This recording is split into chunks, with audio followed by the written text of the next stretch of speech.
What about Afghanistan? Are you pleased to see the Taliban back in control in Afghanistan? Were you pleased to see the West defeated? Mark, Afghanistan, there was never going to be a military solution. Anyone who knows the history of Afghanistan, and the British above all, have experienced 3 wars in Afghanistan. The 3 times they've gone into Afghanistan in the 19th century, twice in 19th and once in the 20th century.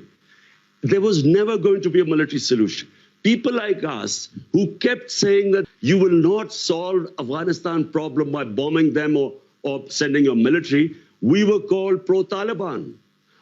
People like us were always talking about how would there be people in Afghanistan. For 40 years, they've been suffering. Mark, this is not a football match, whether you're on one side or the other. When Afghanistan, when there are problems there, the country that suffers most is Pakistan. Because we already have 3.5 billion Afghan refugees there. You said the chains of slavery had been broken in the country. When the Americans left and the British, what did you mean by that?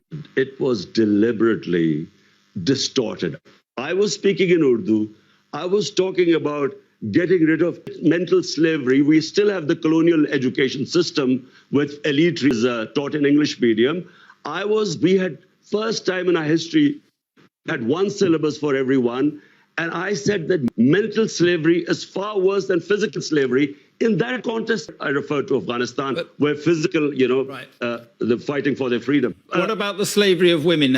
Are you concerned that they seem to be going back on their commitment to allow girls back to school, and they're now insisting women cover their faces? Are you worried at all about what is happening there? Mark, I am not responsible or a spokesman for the Taliban. If there was any other solution, after 20 years of war, well, there should have been. You should have found some solution. But Pakistan has supported the Taliban. How? Who says this? By harbouring Taliban fighters inside Pakistan. Do you know something, Mark?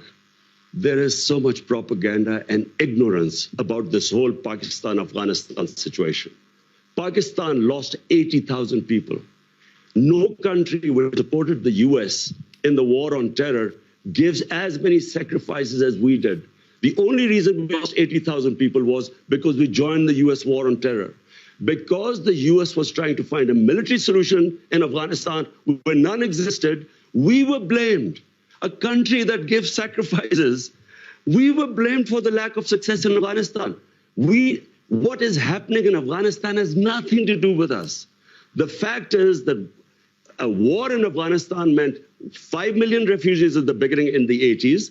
We have 3.5 million refugees. We had what were the Pakistan Taliban who were fighting against our state. We still have terrorism as a result of participating in the US war. For Pakistan to be blamed, there are 3.5 million refugees. Mark, how do you stop? How do we know who would go across and be with the Taliban? So Pakistan fenced, first time we fenced our border. There was open border before. So now 3.5 years, we have fenced the border. But please do not blame Pakistan. Pakistan is the collateral damage of Afghanistan. Okay.